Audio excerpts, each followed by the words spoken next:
Açtın mı? Hı hı. Mantık grevimizi bugün yapmayı umut ediyoruz. Büyümüş koloniler ama biraz fazla büyüdüler çünkü uzun süre tuttuk. Bu da çok iyi bir şey değil. Nitekim birazı ölmeye başlamış olabilir. Fazla büyümesi de yani iyi bir şey değil aslında. 19 saat mi Şöyle. olmuştu? Evet, 19 saat kadar döndü. Bakayım. Önce balkonları boşaltıyorum. Bakteri artık bundan sonra büyümeyecekse steril olmamıza gerek yok. Ama buradan kültüre devam edecek olsaydık o zaman steril davranmamız gerekirdi yine. Yani ateşin başında. Ve evet, ateşin başında yapmamız gerekirdi.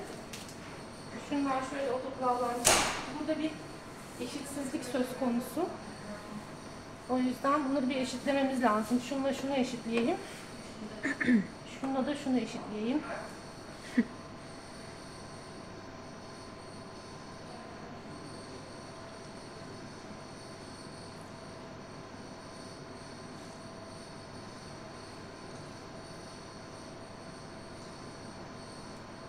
Ne kadar eşit olursa o kadar iyi bunlar. Sentrifüjün salahiyeti açısından.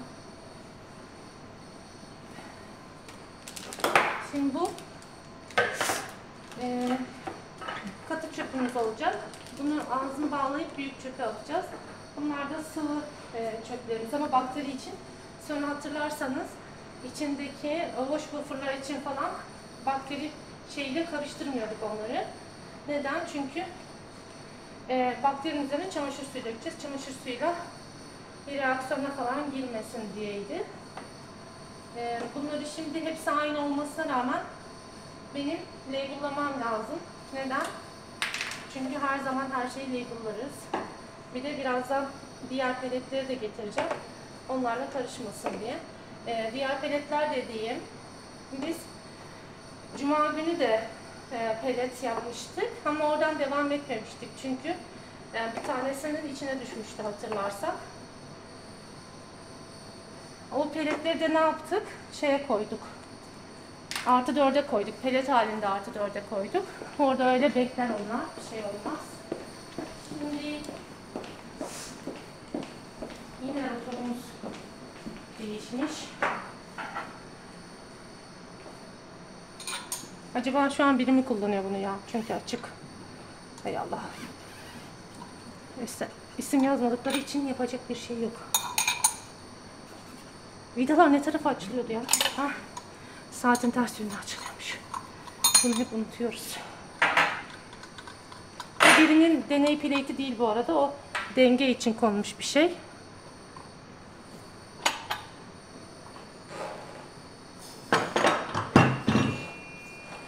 Bizimkisi bu.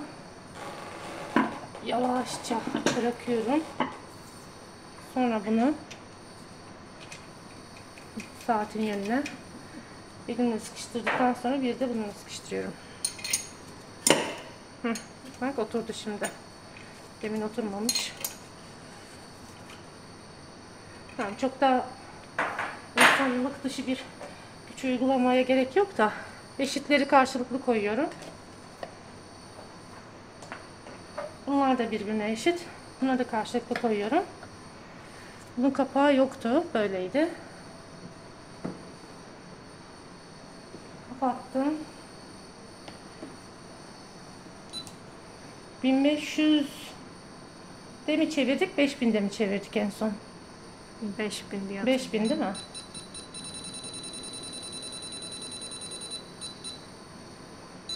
Ve 4 dakika.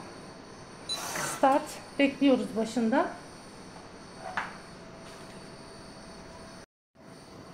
Şu pelet. Aa evet, çok iyi gözüküyor bakın. Hı hı, güzel bir pelet. Bakın. Kardeşlerim, akranlarım. Aynen. Dostlar bakın. Dostlar.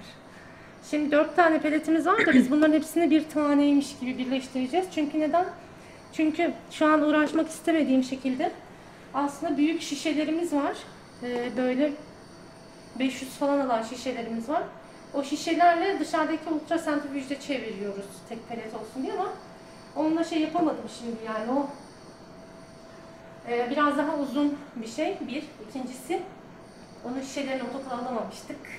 Hı hı. İkincisi ultrasentrifüj kullanmak biraz zor yani. Şimdi bunun üstünü şeyini dökeceğiz. Supernatant deniyor değil mi hocam? ona? Karnatan deniyor üstündeki sıvı kısmısı. Onu dökeceğiz. Burada da diğer peletlerimiz var. Artı 4'te beklemiş olan şöyle. Bu peletleri uzun süre saklayacaksan mesela şeyde de saklayabiliyorsun. Eksi 80'de. Eksi 20'de falan. Pelet olarak duruyor yani bir şey olmuyor. Şimdi peleti yukarıya alıyorum. Bak şurası. Pelet şurada. Hı hı. Onu yukarı alıyorum. Ve boşalttım. Sonra aynı bir reçel kavanozunu sıyırır gibi kapakla yakalıyorsun damlamasın diye etrafa. Ya zaten bench'ini silmen lazım da bakteri damladıysa özellikle silmen lazım. Çünkü ayarına geldiğinde orada bir bakteri kolonisi olur bench'inin üstünde. Bunu da kapadım.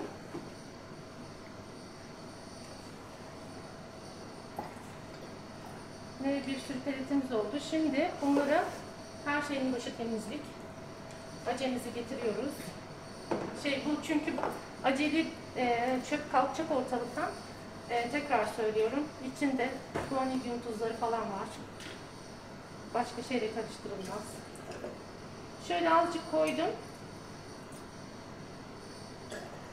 Ama çamaşır suyu tek başına kullanılmaz. Suyla seyreltilir hep. Mesela etanol de hani etanol %100 yapayım daha etkili olsun dersin. Öyle bir şey yok. %100 etanol etkili olmaz. Suyla karışması lazım.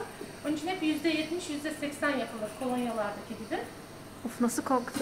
Evet. Keşke kokuyu da alsaydınız. Bizimle bu deneyimi yaşataydınız ama ah. Kısmet. Bu şimdi böyle biraz bekleyecek. Sonra dökeceğiz. Sonra normal yıkayacağız yani. Bir şey yok orada. Şimdi şurada da bir tane böyle şişemiz var. Bunu da çöpü yapabiliriz aslında. Ama onun yerine bir 40 kullanacağım. Çünkü biraz volümlerimiz yüksek. Dün yıkamış olduğumuz otoklavlanacak olan bir adet beaker'ı sıvı çöpü yapıyorum. İşte şöyle alayım. Tamam, buradan protokole başlayacağız ama gidip protokolü print edip geleceğiz. Şimdi peletlerimiz hazır. Gittik, print ettik prosedürü. Şu kiti kullanıyoruz. Zymapure 2 Plasmin Maxi Prep Kit. İçinde sadece 10 tanecik şey oluyor. Şimdi Procedure Overview'a bakarsak önce diyor ki P1'de resuspend et diyor. Yani ne demek? Peletleri bununla çöz diyor. Sonra diyor ki solüsyon mor olacak diyor. Ve pardon P2'yi ekleyince mor olacak ve lysis complete olmuş olacak diyor, bitmiş olacak. Sonra P3'e gideceksin diyor. Ondan sonra Zymapure syringe filtre ekle diyor. Binding buffer ekle diyor. Bunların hepsini göreceksiniz işte. Sonra burası vakum için yazmış. Bunlar önemli değil. Zaten bu overview'ydi. Şimdi bunun bir vakum protokolü var. Bir de centrifuge protokolü var. Bizimkisi centrifuge protokolü. Şurada. Ama şuraya kadar hepsi aynı zaten. İkisinde de. Öncesinde yapılması gerekenler Wash 2'ye etanol ekle diyor. Eklemiştik biz. Binding buffer precipitate etmiş olabilir diyor. 37 dereceye çıkar diyor. Falan. Ondan sonra lysis diyor. Mesela şurada 3 dakikadan uzun sürmesine izin verme diyor. Çünkü denatüre edersin plazmiti diyor. Ondan sonra burada başka ne diyor? Bütün hepsini room temperature'da yap diyor. Sonra burada vortexing falan, do not vortex falan böyle şeyler. Şöyle bakıyorum hızlıca. Sonra centrifuge aşamasına geçiyoruz. Bir de şöyle bir alternatif vermiş. Low copy number. Bunda daha fazla bakteriyle başla demiş ama onun dışında bir fark var mı? P1, P2, P3, Ha. Yine sentrifüjle devam et demiş. Şunun alternatifi o zaman. Niye öyle? Bakayım. Fark ne? P2 koy. 3. P3'ü koy. 4. Aa. Burada şey var. Sentrifüj var. Süpernatantı yükle diyor sadece. Burada halbuki hepsini yüklüyorsun. Ben şok. O zaman bunu kullanıyoruz. Bir de peşinden şunu kullanıyoruz. Bu ikisini şunu kullanmıyoruz. Şu da zaten Overweave'di. Overweave'i yani çok 1000 defa yaptıysan Overweave'i kullanabilirsin ama 900 defa yaptıysan falan o zaman ona bakma çünkü onda çok kısa yazıyor. Şimdi ben önemli yerleri işaretleyeceğim. Hiçbir zaman aradığım kalemi bulamıyorum şu hayatta. Ne yapalım, mecburen markerımızla işaretleyeceğiz. Şimdi bir burası bak 7 şurası şuradan devam ediyor. 1 14 mil P1 koy. Sonra 14 mil P2. Şurada vortex var. Burada do not vortex var. Şurada 5 dakika var. Şurada do not vortex var. Şöyle bir şey var. Tamam, bundan sonrasını baka baka gideriz de bir şey hatırlıyorum ya. Şurada ne diyordu? 200'de çözebilirsin, tamam. 50 derece. Elution buffer'ı 50 dereceye ısıt diyordu. Geçen sefer bunu yapayım demiştim. Defterime not etmiştim. Bunu bir 50 dereceye çapalım. Şimdi kitimiz şu. Kitimizi açayım.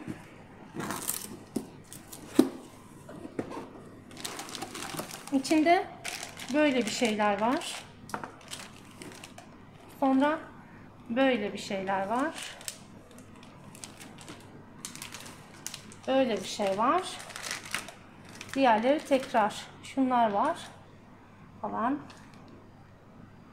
Şimdi biz solüsyonlarımızı çıkaralım. Bunlar dursun da. P3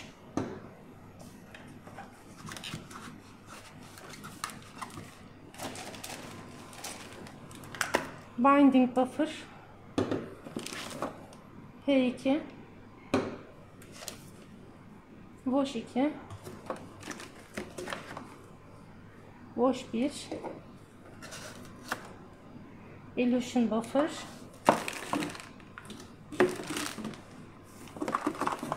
Şunlar eskiden kalma. Bunlar vakumda kullanılıyor. Sentrifüjde kullanılmıyor ama kullanımı yapıyoruz onlara. Şunlar kirlenmesin ve yine kutusunda dursun. Kutu da şurada bir yerde dursun. Bize şimdi burası yeterli. Bunlar bir tane peletin. Bunlar bir başka peletin. Şimdi her şey hazır olmadan başlamıyorsun. Çünkü dediği gibi burada işte 3 dakikadan fazla tutma falan diyor bazen. Onun için bir de P1 şeydeymiş. 4 dereceye koymuşuz P1'i. Oraya koy demiş. Bir 50 derece bulalım önce biz kendimize. Şuradan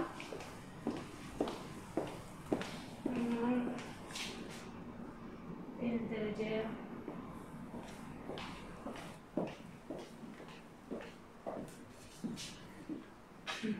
uygun bir 50 derece bulunalım.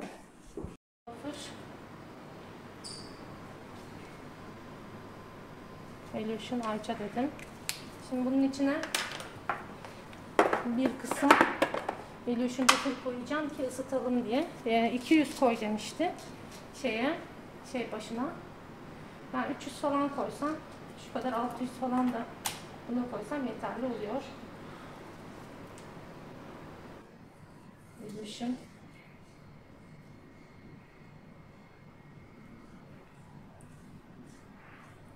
Aldım şu kadar bir şey.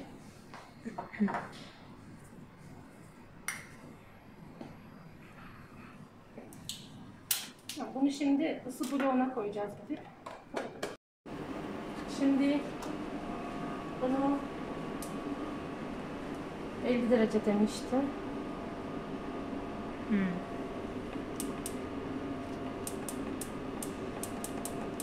Şöyle getirdik. Start'a basıyoruz. O 50 derece şimdi çıkacak ama daha önemlisi burası bizim labımız olmadığı için üzerine yazmamız şart. Not yazmadan olmaz. Ama not yazacak bir şey kullanıyorum.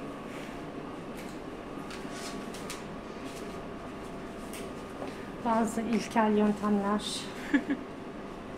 Bunu 50 dereceye ayarladınız, 50'ye çıkacak yani 22'den. Hı hı.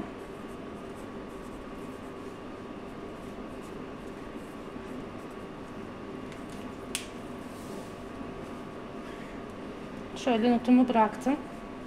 Daha şöyle yapayım. İstek parça gibi. Evet. Peçeteye. Peçeteye. İçine de koyduk. Bu burada kendi kendine ısınsın. Böyle.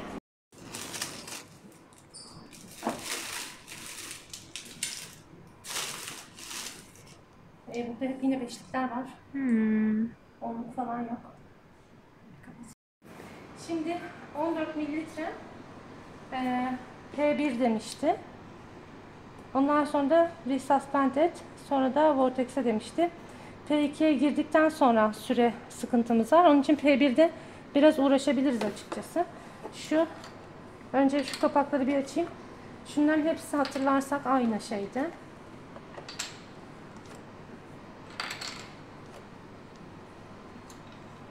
Şöyle koyayım. Bunlar da diğeri.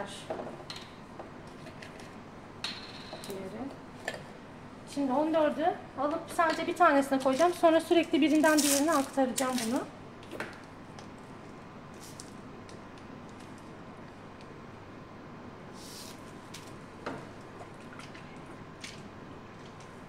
P1'imiz bu. Şimdi buraya kadar 25. Şuraya kadar çekersem 28. Oradan 2'ye bölebilirim. Ama şöyle çevireyim. Bunların iki tarafı var bu arada. Şuradan mesela 0'dan 25'e kadar geliyor. Burada ise 25'ten yukarıya doğru geliyor. Şimdi şurayı kullanalım mı? Mesela buradan inerken şuraya kadar 14 olacak. Buraya kadar versek olur. Evet.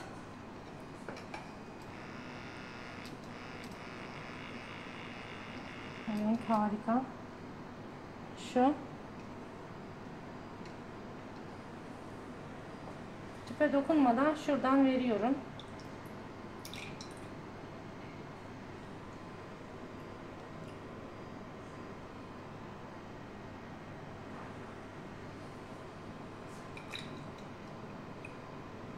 Burada biraz çözünsünler diye şöyle dağıtıyorum. Çünkü hepsini birleştireceğim zaten.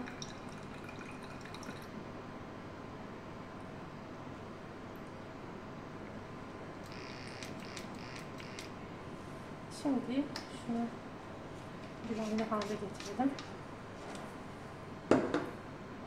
Şuradan başlıyoruz pelet çözmeye. Zaten dağılmış diyecektim ki dağılmamış. Evet. Şimdi bu peletimiz biraz daha sert. Niye sert? Çünkü +4'te bekledi. Evet, donmuştu. Biraz donmuş halde. Aynen.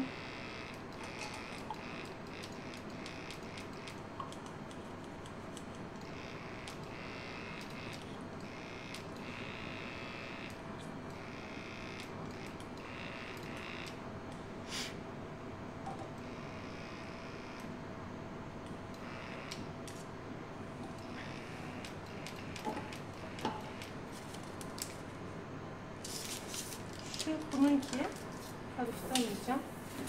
Şöyle koyayım. Şimdi iyicene çöz demiş olduğu için birazcık güç uygulayacağız. Seni kapatalım.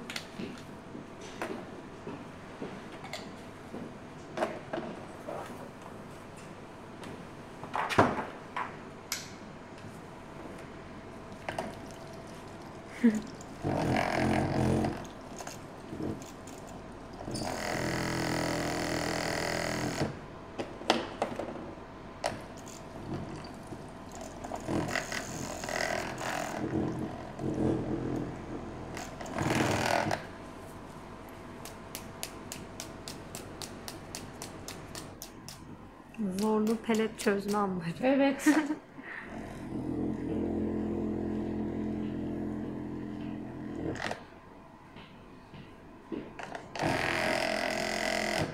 Çözülmedi de işte dursun biraz.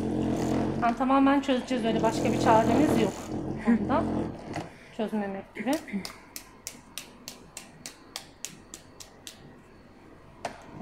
Zaten bu bir lysis buffer olduğu için bu da çözmeye yardımcı oluyor şu an.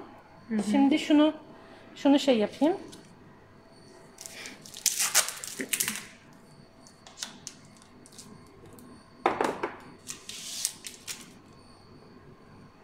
Bu fresh olanlardan. Evet, artı Bak 4'te değildi hemen. bunlar. Evet, bu daha kolay çözündü.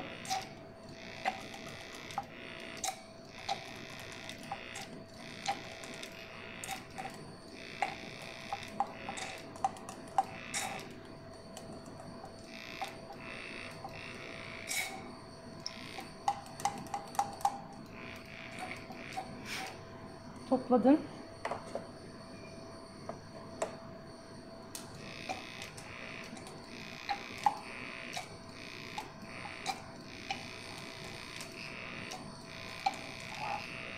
Çok köpürtmesek daha iyi. Mecbur köpürüyor da köpürtmek çok iyi değil genellikle. Neden iyi değil onu unuttum da. Yani bir şekil mekanik hücreyi... Gerçi şu an hücre patlatıyoruz. Yani bubble yapabiliriz bence. Vazgeçtim. Sürekli diğerini ekleyerek gidiyorum.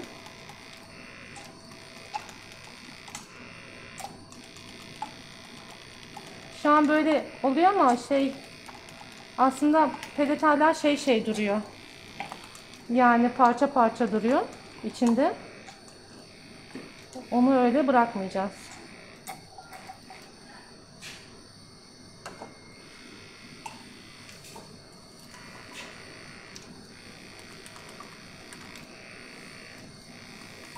Bunu işte bir seferde çöktürdüğünde bu pelet iyice devasa bir pelet oluyor.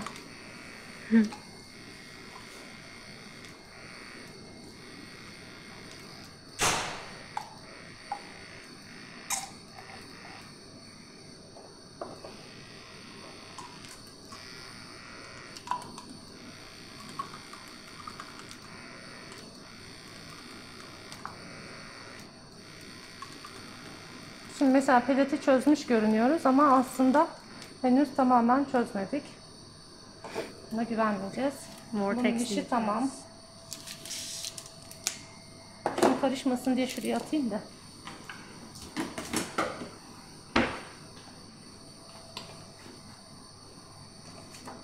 Şunları da atayım. Zaten çöpe gidecek. Ağızlarını niye kapatıyorsun dersen. Ağızları açık. Orada şey yapmasın, bir şey büyümesin diye. Bu bir hazar çöpü aslında. Siyah çöp geçmiş de sonra üstüne şunu geçireceğiz. Ev çöpünü atmadık yani.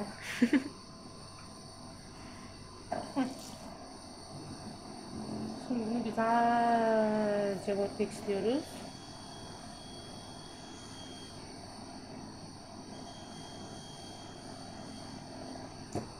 Burada dursun biraz. Şuna dönelim.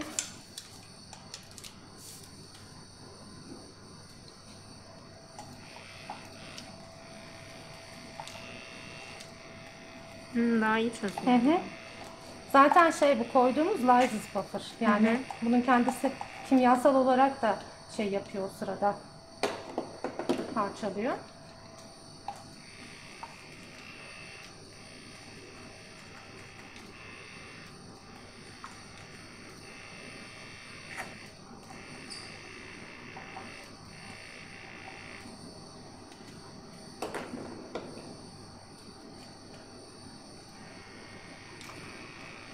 Bu zaten çözülmüş güzel.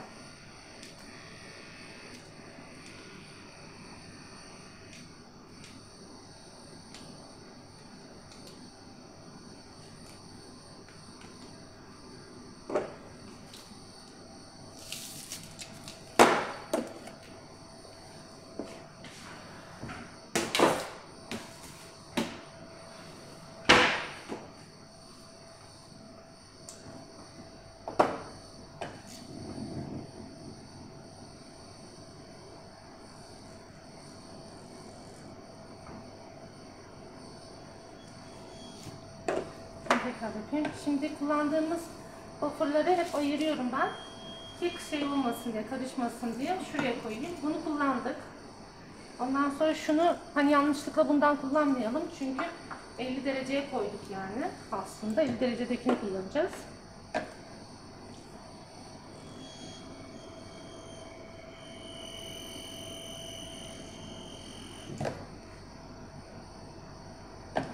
Hacim artışı olmuş biraz ama aslında peletler kuruydu, onun için çok da olmamış olması gerekiyor. Yine biz 14-14 devam edeceğiz çünkü onlar oranlı birbirine. Bunu 14 koyduğumuz için bunu da 14 koyacağız. Şimdi Zyme yapıyor. P2 koy diyor. Immediately mix by gently inverting tube 10 times diyor. Sonra da 5 dakika beklet diyor. P2 şöyle bir ışığa tutup bakalım çökme bökme var mı içinde? Ay göremedik. Şöyle yaptık. Ben gördüm. Şunu taktım.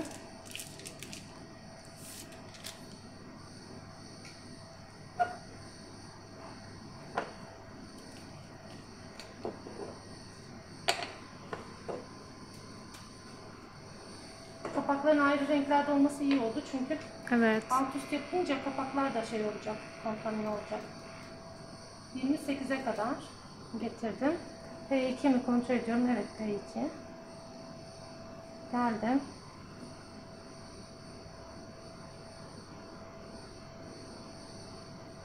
Onlar.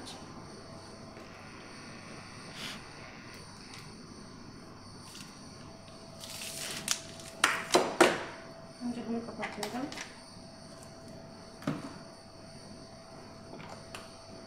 Şöyle güzelce kapattığımdan emin olayım da.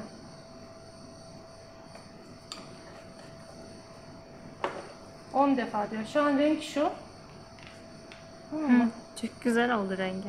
1 2 3 4 5 6 7 8 9 10. Şimdi diyor ki clear olmalı diyor. Cells are completely realized when the solution appears clear, purple and viscous diyor. Bizimkisi daha olmadı bak. Evet. Biliyor musun? Onun için Şuradan çekeyim gözükmedi. biraz daha yapacağım. Buradan daha iyi gözüküyor. Evet.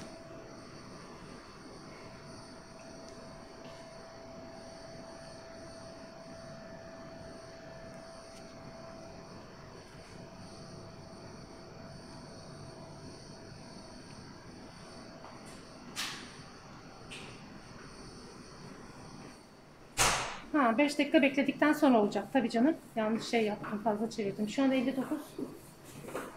5 dakika bekleyecek. Ondan sonra clear olacak diyor. Evet. Sonra P3 geliyor. Şu.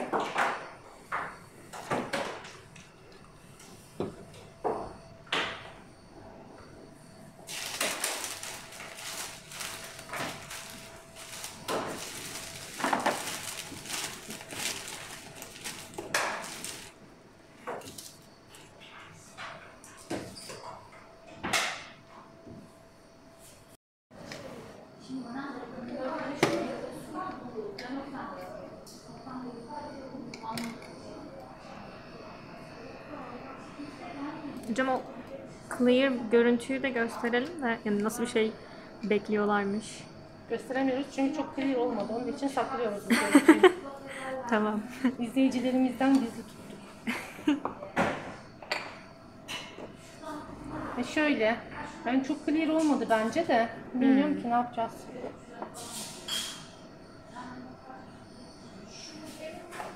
Ay gerçekten.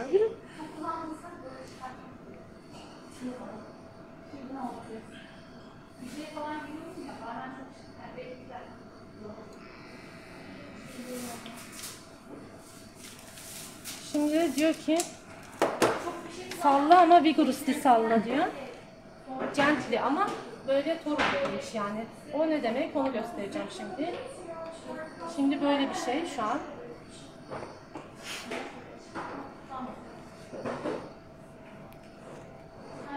Şimdi yavaşça çevir ama diyor tamamen karışmış olduğuna şey yap diyor. Ondan sonra tamamen sarıya döndükten sonra da diyor 8 kez daha çevir diyor. Bak böyle bir şey oluyor şu anda burada. Şöyle bir şey. Oha. Hala morluk var içinde. Buralarda falan vortex yapma diyor. Yeşilimsi oldu. Bu hala morluk var içinde şunun mesela. Aynen. Bunu zaten çok pelet koymuştuk. Bu işte sarı yani yeşil sarı gibi bir şey. İçinde böyle tortular var gibi yani Evet peletten o değil mi? çökecek zaten evet. Bu şu anda işte bakterinin bütün membranı, zarı, o şey içindeki diğer işte ribozomları, proteinleri, yağları hepsi şu anda çöküyor. O çökeltiler onlar. Sadece bizim plazmitimiz kalıyor. Evet, plazmit su kısmında kalıyor. Şimdi 10 dakika room temperature'da çevirmeye başlayalım. Hocam bu kitleri yapmak çok mu zor? Çünkü Yok değil, yapabilirsiniz. Yani düşününce yapan arkadaşlar var, tanıdık. Yani bizim bölümden mezun olup hani kit yapma işine girmiş olan kişiler var. Yapabiliyorsunuz. Önemli olan hani her seferinde aynı kiti üretebilmek, hani aynı kalitede, aynı şeyde tutarlı olabilmek. Yoksa yaparsa yapılmayacak bir şey değil yani.